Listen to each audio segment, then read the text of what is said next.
ምንድነው እየሰራን ያለነው? ሲናገሩት አይሰቀጥጥም? ሰው ዘግዝቆ መስቀል ሲናገሩት አይሰቀጥጥም?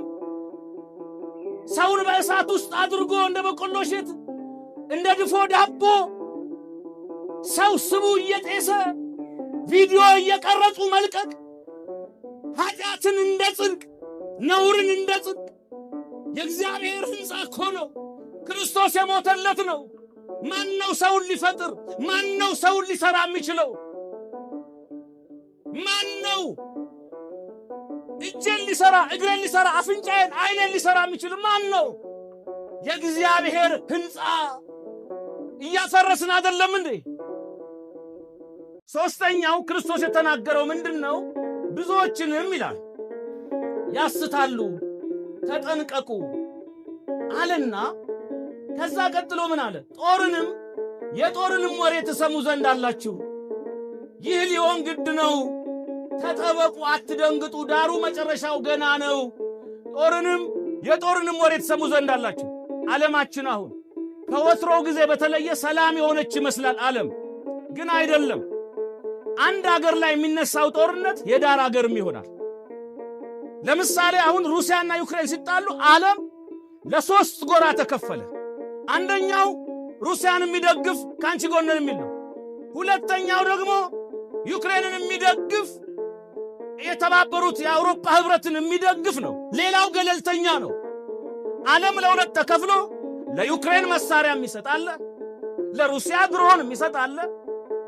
ማዕቀብ እየተጣለ እርስ በርስ ለሁለት ጎራ። ሶስተኛው የዓለም ጦርነት መሳሪያ መሞከሪያ፣ መፈታተሻ፣ ዓለምን በሰከንድና በማይክሮ ሰከንድ ወደ ነበርነት የሚቀይር መሳሪያ ታጥቃለች ዓለም።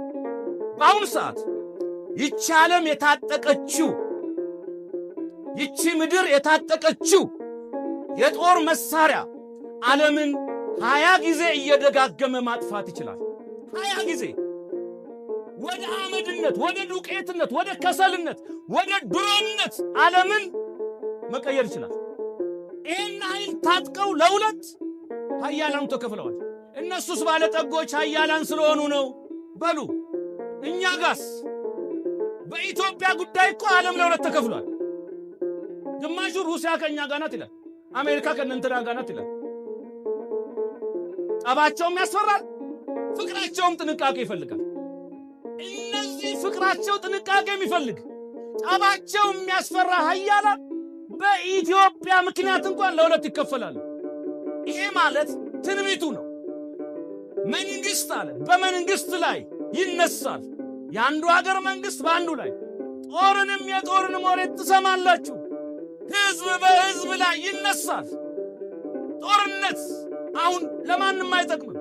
ወደ ሀገራችን ነው ለሁለት ጎራ ተከፍለን ተገዳደልን፣ ተጨራረስን። ማን አተረፈ? ማንም አላተረፈም። ባለማተብ ነው በሁለቱም ወገን የወደቀው። አብያተ ክርስቲያናት ናቸው የወደሙት።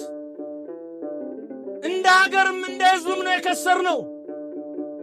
ተነጋግሮ መፍታት፣ በፍቅር ነገሮችን መፍታት፣ መሰልጠን፣ ወደ እግዚአብሔር መቅረብ እየተቻለ እርስ በርስ ነው የተራረድነው፣ ደም የፈሰሰው። እየሆነ ያለው ይሄ ነው። አሁን ዜናውን ስሙት። ሁሉ ጊዜ በዚህ ተወረረ፣ በዚህ ይህን ያህል ሰው አለቀ፣ በዚህ ይህን ያህል ሰው አለቀ። ማን አተረፈ? ማንም። ያተረፍነው ረሃብ ነው፣ ጠኔ ነው፣ ችጋር ነው፣ አስከሬን የሚጠቡ ሕፃናት ነው፣ ጫካ ውስጥ የምትወልድ እናት ነው፣ እህል ባይኑ እንዳዞረ የሚያሸልብ አረጋዊ ነው፣ ከኖረበት ቅዬ የሚሰደድ ሕዝብ ነው፣ አጥንቷ የገጠጠ የከሳች የተራበች የጠማች እናት ነች። ምንድነው ያተረፍነው? ምንም። የጦርንም ወሬ ትሰሙ ዘንድ አላችሁ አለ። ይሄ ትንቢት ነው የምንሰማው። ዜናው በሙሉ የምትከፍቱት በሙሉ ይቺ ሀገር በዚች ሀገር ላይ፣ አሜሪካ በእገሌ ላይ፣ ሩሲያ በእገሌ ላይ፣ ኢራቅ በእገሌ ላይ፣ ቻይና ከእገሌ ጋር። ይሄንን ነው የጦርንም ወሬ ትሰሙ ዘንድ አላችሁ ትንቢት ነው። አራተኛ ላይ ግን ህዝብ በህዝብ ላይ አለ ይነሳል። ዛሬ አንዱ ህዝብ በሌላው ህዝብ ላይ አሁን እኛ ወይ ጣሊያን ወይ ጃፓን ወይ ቻይና ወይ አሜሪካ አይደሉም የተነሱብን። ኢትዮጵያውያንን በኢትዮጵያውያን ላይ የተነሳን አንድ ሀገር ላይ ሆነን ኢትዮጵያዊ ሀገሩ አንድ ነው። ውጭ ሀገር ሄዶ አሜሪካ ሄዶ በነፃነት እየኖረ በገንዛ ሀገሩ ላይ ግን መኖርን ተቀማ። ከሰሜን ይሰደዳል፣ ከደቡብ ይሰደዳል፣ ከምስራቅ ይሰደዳል። ህዝብ በህዝብ ላይ የተነሳበት ዘመን አሁን ነው። እንዴት ነው? አሁን አሜሪካ ምንድነው የምትለው? በገንዘቧ ላይ ልዕለ ኃያል ነኝ፣ ዓለምን መራው እኔ ነኝ ብላ ራሷን ለዓለም ፖሊስ አድርጋ ሾማለች። ታዲያ ብሯ ላይ ግን ምን ብላለች? በእግዚአብሔር እታመናለሁ ብላለች። በእግዚአብሔር እታመናለሁ ካሉ ለምን የሰው ሀገር ያፈርሳሉ? ሊቢያን ማን አፈረሰ? ሶሪያን ማን አፈረሰ? ኢራቅን ማን አፈረሰ? እሷ ያልጠነሰሰችው እሷ ያልጀመረችው አድማ ያላነሳሳችው ሁከት፣ ብጥብጥ፣ ጦርነት እጇ የሌለበት የታለ? አሁን እናንተ ስለ አሜሪካ ስነግራችሁ ወይ እንዴት እንዲያረገች እውነት ነው ትላላችሁ። የእነሱን ተውት። እኛስ የእግዚአብሔር ሀገር ተብለን ኢትዮጵያ የእግዚአብሔር ሀገር ናት። ሊቢያም የእግዚአብሔር ሀገር ነው። ሶሪያም የእግዚአብሔር ሀገር ነው። የእግዚአብሔር ሀገር ነው። ግን የእግዚአብሔር ሕዝብ እየጠፋ ነው። ሀገሩ አዎ የእግዚአብሔር ነው። ሕዝቡ ግን የእግዚአብሔር እየሆነ አይደለም።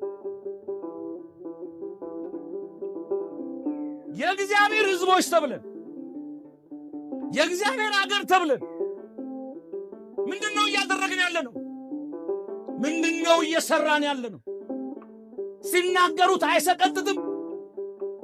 ሰው ዘግዝቆ መስቀል ሲናገሩት አይሰቀጥጥም?